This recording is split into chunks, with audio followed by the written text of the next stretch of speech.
Hello everybody! Happy Tuesday. We are going to be looking into a more specialized kind of point of view today. Yesterday we talked about the difference between first, second, and third person point of view. That's more of a review because you're all familiar with that. Today though, we're going to be looking into different kinds of third person points of view, and we're going to be talking about how do the different kinds of third person's point of view, third people point of view, contribute to the tone and the meaning of a text. So let's go ahead and have a quick discussion about that before I have you guys read a wonderful, wonderful short story that kind of honestly plays out like a creepypasta called The Lottery, okay? So the different kinds of third-person points of views that we have in review are third-person limited, in which only one person's thoughts and feelings are revealed to the reader, third-person omniscient, which is when everybody's thoughts and feelings are revealed to the reader, and third-person objective, in which nobody's thoughts or feelings at all are revealed to the reader. In fact, the narrator only basically tells you things that you'd be able to see or hear if you were there in the scene. So there are no mind-reading devices here. So third-person point of view, really any kind of point of view. The reason why this matters is because authors will generally try and express some sort of theme or get some sort of point across to you through the way they're narrating a story. So I've come up with 3 different questions I would like you to. So there are a couple of questions I want you to ask yourself whenever you are able to figure out what kind of point of view a story is being told from. The first question you should ask yourself is, why is the author choosing to show me or to not show me the thoughts and feelings of the characters available to me? If it's third person limited or third person omniscient, that question is going to look like, why is the author choosing to show me this person's thoughts or everybody's thoughts in this story? What does that do for the story? Or if it's third person objective, you'd ask yourself, why is the author not showing me anybody's thoughts here? In addition to that, you should ask, how does the narration style affect the tone? Especially when it comes to third-person objective point of view, it tends to make a story sound more scientific if you're just focusing on what can be said and heard. In fact, third-person objective point of view is often used in scientific articles and research studies and stuff like that because they're trying to keep just to the facts. So if you're reading a third-person objective story, it's probably going to sound more scientific. And finally, how do the answers to those 2 questions emphasize a theme in the story or the article? So, what is the lesson that you can take away just based on whose thoughts you're able to hear and experience and what kind of tone is being portrayed with the story? So, without further ado, we're going to be reading through a short story called The Lottery, and I want you to pay close attention during this story while you're answering these questions about what kind of perspective and point of view is the story told from, how does that affect the tone of the story, and how does that maybe add to the overall mood or feelings that you experience as you're reading through it. Let's do this. Also, why did I put a rock as a preview to the story, you might ask? I guess you'll have to wait and see.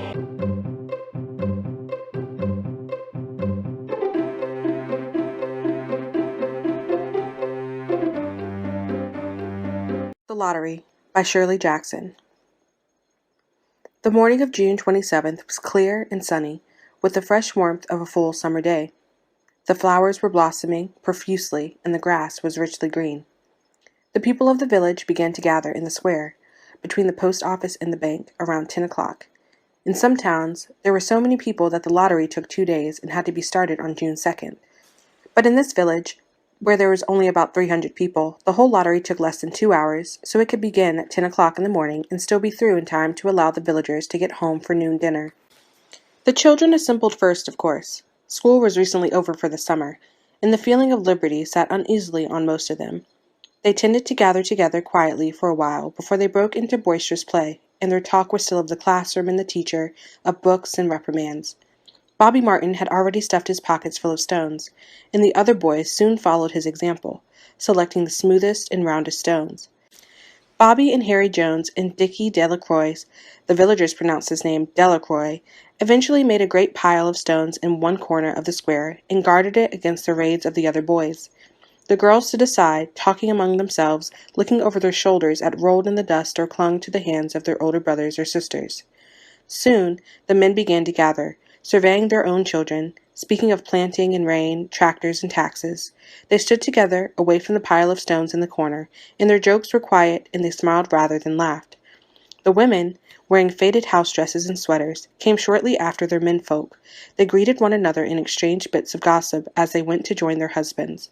Soon the women, standing by their husbands, began to call to their children, and the children came reluctantly, having to be called 4 or 5 times. Bobby Martin ducked under his mother's grasping hand and ran, laughing, back to the pile of stones. His father spoke up sharply, and Bobby came quickly and took his place between his father and his oldest brother. The lottery was conducted, as were the square dances, the teen club, the Halloween program, by Mr. Summers, who had time and energy to devote to civic activities. He was a round-faced, jovial man, and he ran the coal business, and people were sorry for him because he had no children and his wife was a scold. When he arrived in the square, carrying the black wooden box, there was a murmur of conversation among the villagers, and he waved and called, "Little late today, folks." The postmaster, Mr. Graves, followed him, carrying a 3-legged stool, and the stool was put in the center of the square, and Mr. Summers set the black box down on it. The villagers kept their distance, leaving a space between themselves and the stool, and when Mr. Summers said, "Some of you fellows want to give me a hand?" there was a hesitation before 2 men, Mr. Martin and his oldest son, Baxter, came forward to hold the box steady on the stool, while Mr. Summers stirred up the papers inside it. The original paraphernalia for the lottery had been lost long ago, and the black box now resting on the stool had been put into use even before Old Man Warner, the oldest man in town, was born. Mr. Summers spoke frequently to the villagers about making a new box, but no one liked to upset even as much tradition as was presented by the black box. There was a story that the present box had been made with some pieces of the box that had preceded it, the one that had been constructed when the first people settled down to make a village here. Every year, after the lottery, Mr. Summers began talking again about a new box, but every year the subject was allowed to fade off without anything's being done. The black box grew shabbier each year. By now it was no longer completely black, but splintered badly along one side to show the original wood color, and in some places faded or stained. Mr. Martin and his oldest son Baxter held the black box securely on the stool until Mr. Summers had stirred the papers thoroughly with his hand. Because so much of the ritual had forgotten or discarded, Mr. Summers had been successful in having slips of paper substituted for the chips of wood that had been used for generations. Chips of wood, Mr. Summers had argued, had been all very well when the village was tiny, but now that the population was more than 300 and likely to keep on growing, it was necessary to use something that would fit more easily into the black box. The night before the lottery, Mr. Summers and Mr. Graves made up the slips of paper and put them in the box, and it was then taken to the safe of Mr. Summers' coal company and locked up until Mr. Summers was ready to take it to the square the next morning. The rest of the year the box was put away. Sometimes one place, sometimes another. It had spent 1 year in Mr. Graves's barn and another year underfoot in the post office, and sometimes it was set on a shelf in the Martin grocery and left there. There was a great deal of fussing to be done before Mr. Summers declared the lottery open. There were the lists to make up, of heads of families, heads of households in each family, members of each household in each family. There was the proper swearing in of Mr. Summers by the postmaster as the official of the lottery. At one time, some people remembered, there had been a recital of some sort performed by the official of the lottery, a perfunctory, tuneless chant that had been rattled off duty each year. Some people believed that the official of the lottery used to stand just so when he said or sang it. Others believed that he was supposed to walk among the people, but years and years ago, this part of the ritual had been allowed to lapse. There had been, also, a ritual salute, which the official of the lottery had to use in addressing each person who came up to draw from the box, but this also had changed with time. Until now, it was felt necessary only for the official to speak to each person approaching. Mr. Summers was very good at all of this. In his clean white shirt and blue jeans, with one hand resting carelessly on the black box, he seemed very proper and important as he talked intermittently to Mr. Graves and the Martins. Just as Mr. Summers finally let off talking and turned to the assembled villagers, Mrs. Hutchinson came hurriedly along the path to the square, her sweater thrown over her shoulders, and slid into place in the back of the crowd. "Clean forgot what day it was," she said to Mrs. Delacroix, who stood next to her, and they both laughed softly. "Thought my old man was out back stacking wood," Mrs. Hutchison went on. "And then I looked out the window and the kids were gone, and then I remembered it was the 27th and came a-running." She dried her hands on her apron, and Mrs. Delacroix said, "You're in time, though. They're still talking away up there." Mrs. Hutchison craned her neck to see through the crowd and found her husband and children standing near the front. She tapped Mrs. Delacroix on the arm as a farewell and began to make her way through the crowd. The people separated good-humoredly to let her through. 2 or 3 people said in voices just loud enough to be heard across the crowd, "Here comes your Mrs. Hutchinson," and, "Bill, she made it after all." Mrs. Hutchison reached her husband, and Mr. Summers, who had been waiting, said cheerfully, "Thought we were going to have to get on without you, Tessie." Mrs. Hutchinson said, grinning, "Wouldn't have me leave dishes in the sink now, would you, Joe?" And soft laughter ran through the crowd as the people stirred back into position after Mrs. Hutchinson's arrival. "Well now," Mr. Summers said soberly, "guess we better get started, get this over with so we can get back to work. Anybody ain't here?" "Dunbar," several people said. "Dunbar. Dunbar." Mr. Summers consulted his list. "Clyde Dunbar," he said. "That's right. He's broke his leg, hasn't he? Who's drawing for him?" "Me, I guess," a woman said, and Mr. Summers turned to look at her. "Wife draws for her husband," Mr. Summers said. "Don't you have a grown boy to do it for you, Janie?" Although Mr. Summers and everyone else in the village knew the answer perfectly well, it was the business of the official of the lottery to ask such questions formally. Mr. Summers waited with an expression of polite interest while Mrs. Dunbar answered. "Horace is not but 16 yet," Mrs. Dunbar said regretfully. "Guess I gotta fill in for the old man this year." "Right," Mr. Summers said. He made a note on the list he was holding. Then he asked, "Watson boy drawing this year?" A tall boy in the crowd raised his hand. "Here," he said. "I'm drawing for my mother and me." He blinked his eyes nervously and ducked his head as several voices in the crowd said things like, "Good fellow, lad, and good to see your mother's got a man to do it." "Well," Mr. Summers said, "guess that's everyone. Old man Warner make it?" "Here," a voice said, and Mr. Summers nodded. A sudden hush fell on the crowd as Mr. Summers cleared his throat and looked at the list. "All ready?" he called.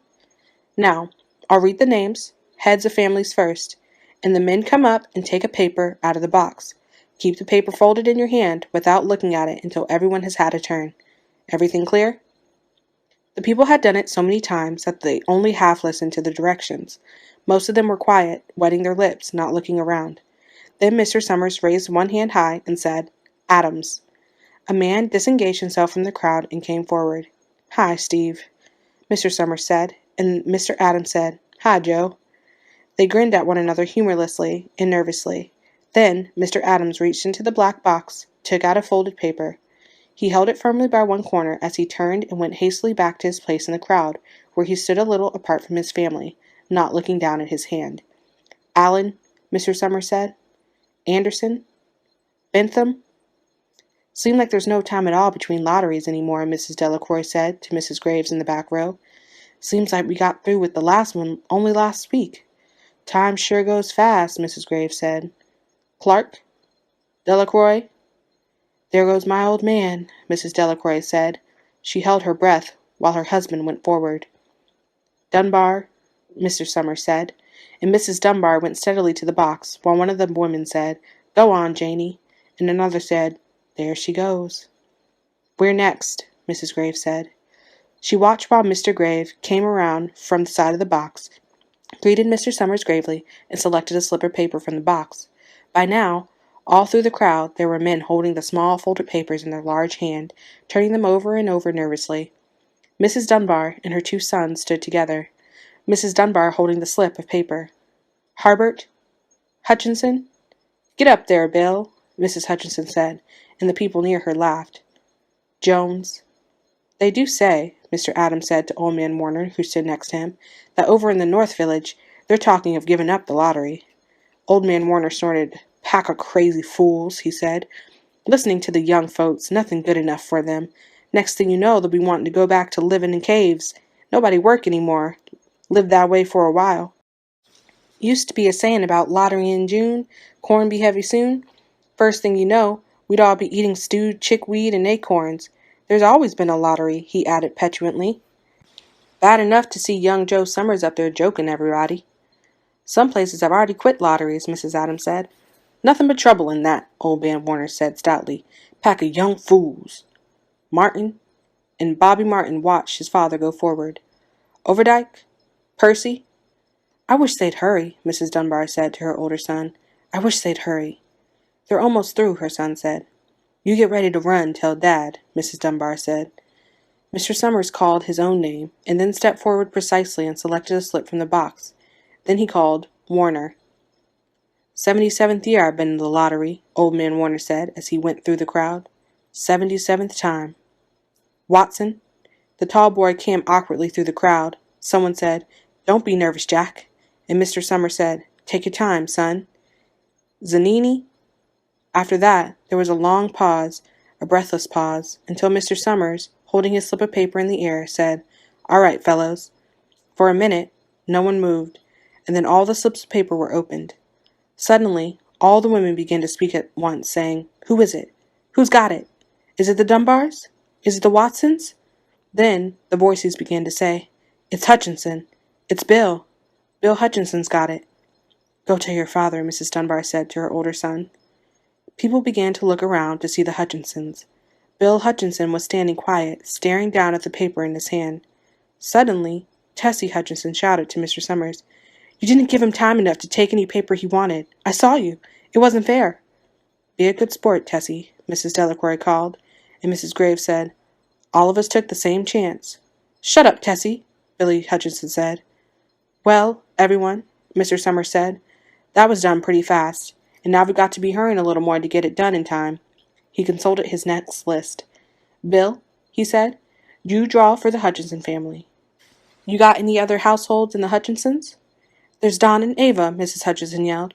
Make them take their chance. Daughters draw with their husbands' families, Tessie, Mr. Summers said gently. You know that as well as anyone else.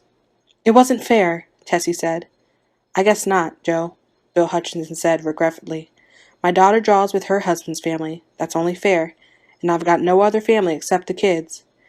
Then, as far as drawing for families is concerned, it's you, Mr. Summers said in explanation, and as far as drawing for households is concerned, that's you too, right? Right, Bill Hutchinson said. How many kids, Bill? Mr. Summers asked formally. 3, Bill Hutchinson said. There's Bill Jr. and Nancy and little Dave and Tessie and me. All right then, Mr. Summers said. Harry, you got their tickets back? Mr. Graves nodded and held up the slips of paper. Put them in the box then, Mr. Summers directed. Take Bill's and put it in. I think we ought to start over, Mrs. Hutchinson said, as quietly as she could. I tell you, it wasn't fair. You didn't give him time enough to choose. Everybody saw that. Mr. Graves had selected the 5 slips and put them in the box, and he dropped all the papers, put those onto the ground, where the breeze caught them and lifted them off. Listen, everybody, Mrs. Hutchinson was saying to the people around her. Ready, Bill? Mr. Summers asked, and Bill Hutchinson, with one quick glance around at his wife and children, nodded. Remember, Mr. Summers said, take the slips and keep them folded until each person has taken one. Harry, you help little Dave. Mr. Graves took the hand of the little boy, who came willingly with him up to the box. Take a paper out of the box, Davy, Mr. Summers said. Davy put his hand into the box and laughed. Take just one paper, Mr. Summers said. Harry, you hold it for him. Mr. Graves took the child's hand and removed the folded paper from the tight fist and held it while little Dave stood next to him and looked up at him wonderingly. Nancy next, Mr. Summers said. Nancy was 12, and her school friends breathed heavily as she went forward, switching her skirt, and took a slip daintily from the box. Bill Jr., Mr. Summers said, and Billy, his face red and his feet overlarge, near knocked the box over as he got a paper out. Tessie, Mr. Summers said. She hesitated for a minute, looking around defiantly, and then set her lips and went up to the box. She snatched the paper out and held it behind her. Bill, Mr. Summers said, and Bill Hutchinson reached into the box and felt around, bringing his hand out at last with the slip of paper in it. The crowd was quiet. A girl whispered, I hope it's not Nancy. And the sound of the whisper reached the edge of the crowd. It's not the way it used to be, Old Man Warner said clearly. People ain't the way they used to be. All right, Mr. Summers said. Open the papers. Harry, you open little Dave's. Mr. Graves opened the slip of paper, and there was a general sigh through the crowd as he held it up, and everyone could see that it was blank. Nancy and Bill Jr. opened theirs at the same time, and both beamed and laughed, turning around to the crowd and holding their slips of paper above their heads. "Tessie," Mr. Summers said. There was a pause, and then Mr. Summers looked at Bill Hutchison, and Bill unfolded his paper and showed it. It was blank. "It's Tessie," Mr. Summers said, and his voice was hushed. "Show us her paper, Bill." Bill Hutchinson went over to his wife and forced the slip of paper out of her hand. It had a black spot on it. The black spot Mr. Summers had made the night before with a heavy pencil in the coal company office. Bill Hutchinson held it up, and there was a stir in the crowd. "All right, folks," Mr. Summers said. "Let's finish quickly." Although the villagers had forgotten the ritual and lost their original black box, they still remembered to use stones. The pile of stones the boys had made earlier was ready. There were stones on the ground with the blowing scraps of paper that had come out of the box. Delacroix selected a stone so large she had to pick it up with both hands and turned to Mrs. Dunbar. "Come on," she said. "Hurry up." Mr. Dunbar had small stones in both hands, and she said, grasping for breath, "I can't run at all. You have to go ahead, and I'll catch up with you." The children had stones already, and someone gave little Davy Hutchinson a few pebbles. Tessie Hutchinson was in the center of a cleared space by now, and she held her hands out desperately as the villagers moved in on her. "It isn't fair," she said. A stone hit her on the side of the head. Old Man Warner was saying, come on, everyone." Steve Adams was in the front of the crowd of villagers, with Mrs. Graves beside him. "It isn't fair! It isn't right!" Mrs. Hutchinson screamed, and then they were upon her.